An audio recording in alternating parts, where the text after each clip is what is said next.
What's up, Airsoft Nation? It's your boy Kabuki, and I have another video for you today.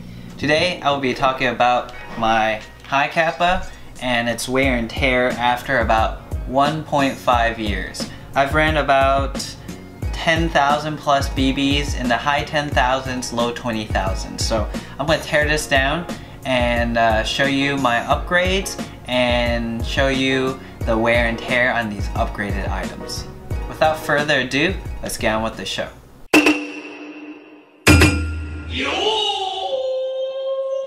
So the way I'm going to do this is I'm going to disassemble certain parts from the bottom of the frame, then we'll move up to the forward, and then we'll move our way back. So first thing I want to talk about is the hammer spring. It takes a punch and a hammer to take this out. Alright.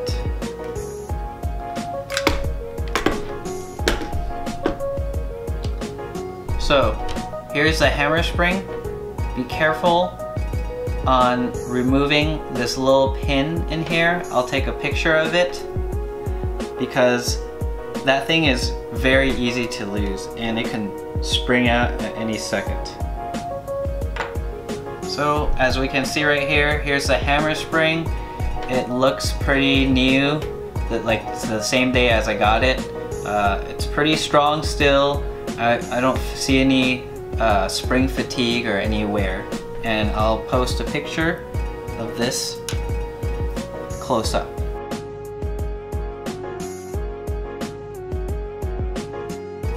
Overall, the wear and tear of just the hammer spring itself seems like it's fine. The stock grip that I have seems like it's perfectly fine. Moving on, I will remove the slide and just show you the wear and tear on the frame. So the slide catch, it seems pretty new still. There is some wear, as you can see in the pictures I'll be posting. Nothing too bad though. I always kept this lubed up, especially on the metal and metal parts, and you could see where it wears down. Now here's where it gets interesting. You can see on the hammer right here, there's a little divot and some gold wearing off the hammer. Just seems like a normal wear and tear. Doesn't affect the function. You can see on the rails right here where the Airsoft Masterpiece slide kind of interacts with the lower frame. There is some wear on it. The paint on the edges are basically gone, and that's pretty normal, especially when you rack the slide a lot of times, like I did. I fitted the slide by using a lot of silicone oil and just racking it back and forth several thousand times. It's still pretty tight, it works, and it's fine. One interesting thing about my frame is if you look in the close-up pictures, over here you'll see some shavings. That's not really a good thing.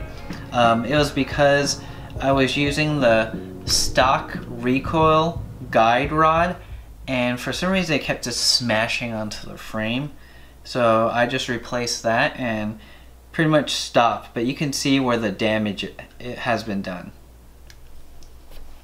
But really can't complain about the HI-CAPA lower frame that TM made.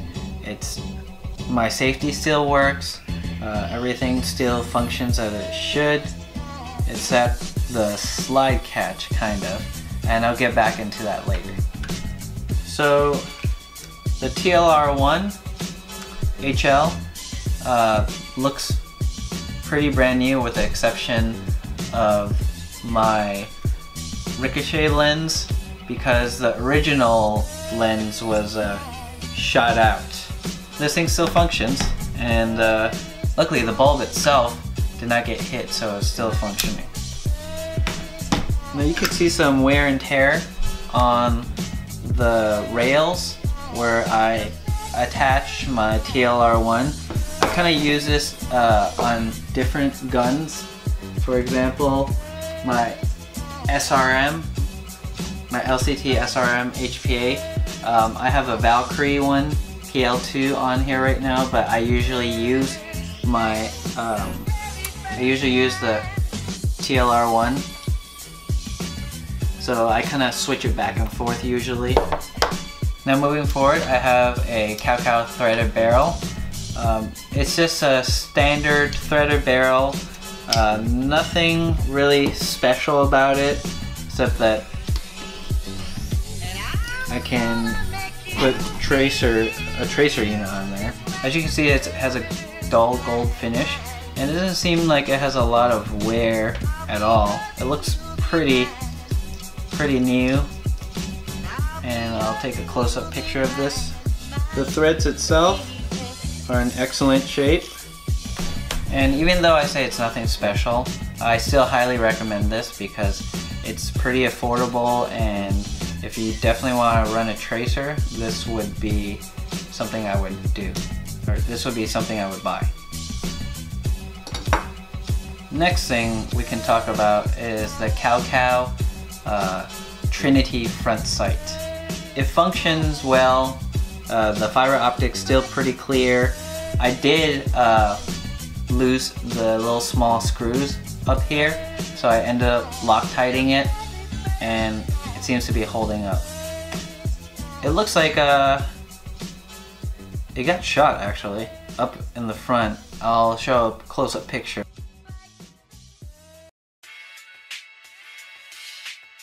Next thing I want to talk about is the Maple Leaf hop-up unit and the 9-ball 6.00 barrel. The unit itself is kind of dirty, kind of tarnished, but it serves its purpose and it's pretty good. It's probably one of the better units that I have.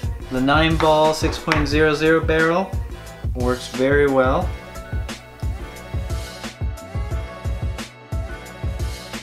And the Maple Leaf, I believe it's a Decepticon bucking. You can see it's still a little bit dirty even though I clean it. But besides that, it's held its zero well. And another tip that I recommend is Loctiting the screws, because the screws over time can come out. So I use blue Loctite. Do not use red Loctite. If you use red Loctite, those things are permanent. You can also use a purple Loctite too, but it's not as commercially available as blue Loctite. So let's talk about the Airsoft Masterpiece slide itself. It is in awesome condition. No complaints here. Well, maybe except for one.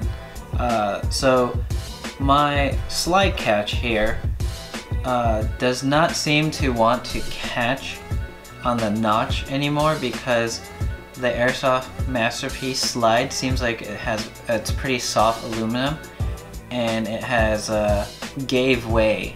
So when the slide tries to lock back, maybe 5 or 6 times out of 10 it might not lock back. But it wouldn't be an issue for anyone who short stroked their HI-CAPA anyways. Now let's move to the back of my HI-CAPA. So the base itself is stock, but I ended up getting a AIP back piece, and you have to kind of cut and melt your own fiber optics, and it seems like it's holding up pretty well.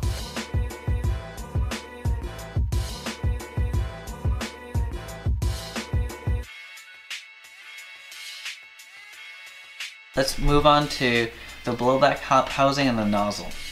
As we can see right here, the blowback housing, this is by Dynamic Precision.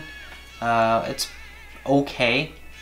I had to basically replace the O-ring in here because the stock O-ring would not fit with its own dynamic precision metal nozzle. So that was kind of a negative there. I had to buy different O-rings just to make sure it would fit well. But besides that, you can see it's a little dirty because I don't usually take it out. Now the nozzle spring. It looks like it's seen better days. This is that AIP 125% nozzle spring. It's getting kind of mangled. I'm probably going to replace it soon. You can see that pretty much all the coating, the red coating, is almost gone, but these are kind of like expendable or consumable item. They kind of get messed up pretty easily. Next, let's move on to the aluminum nozzle. Oh wait. You know what? I do have a complaint on this. So, dynamic precision gives you a very short screw, and when I was using this, the screw in the back that holds it all together actually fell off. This is my stock TM screw that luckily I had saved, and I had to Loctite this thing to make sure this thing won't get lost. But yeah, I guess that's a negative thing. I would probably get a TM stock screw in the back for this. Now moving on to the nozzle.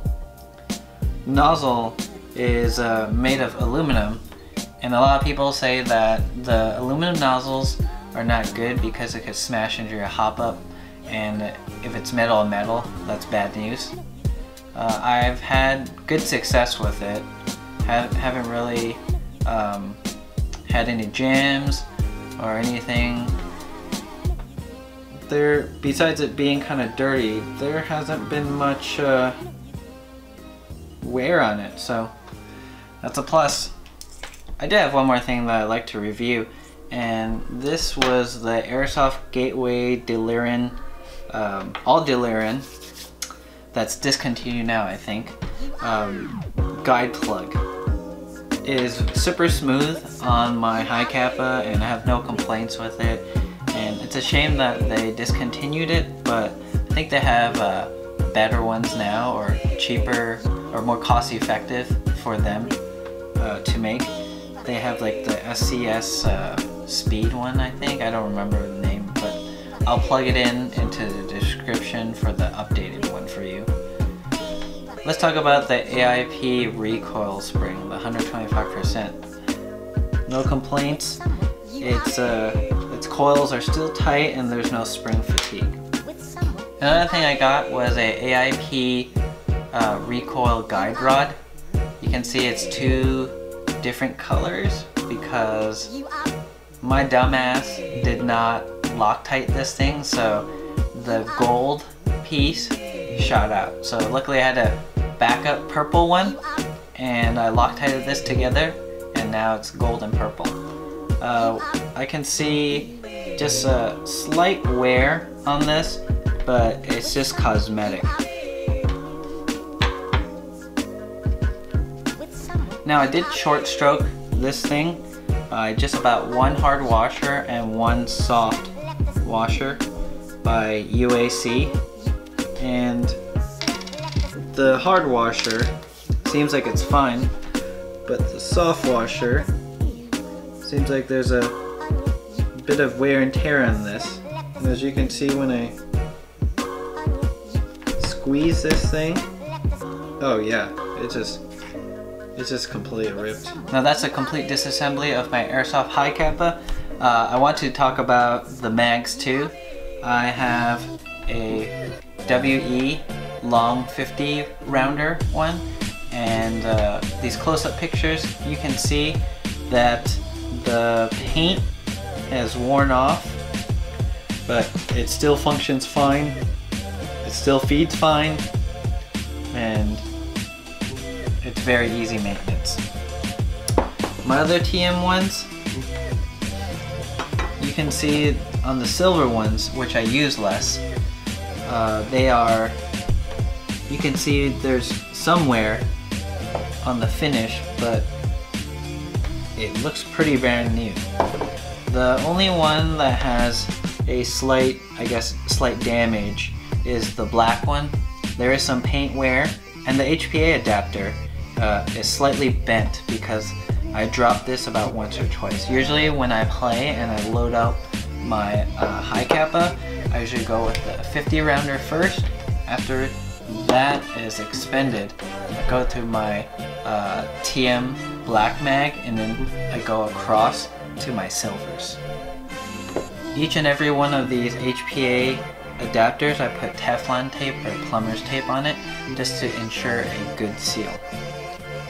And that concludes my 1.5 year upgraded HI-CAPA teardown, and you can see the wear and tear on these items. I hope this video helped you out on deciding what parts you want to upgrade and what brands you want to use. If this helped you out, please hit that like and subscribe button and share with your friends. This is Kabuki, signing out.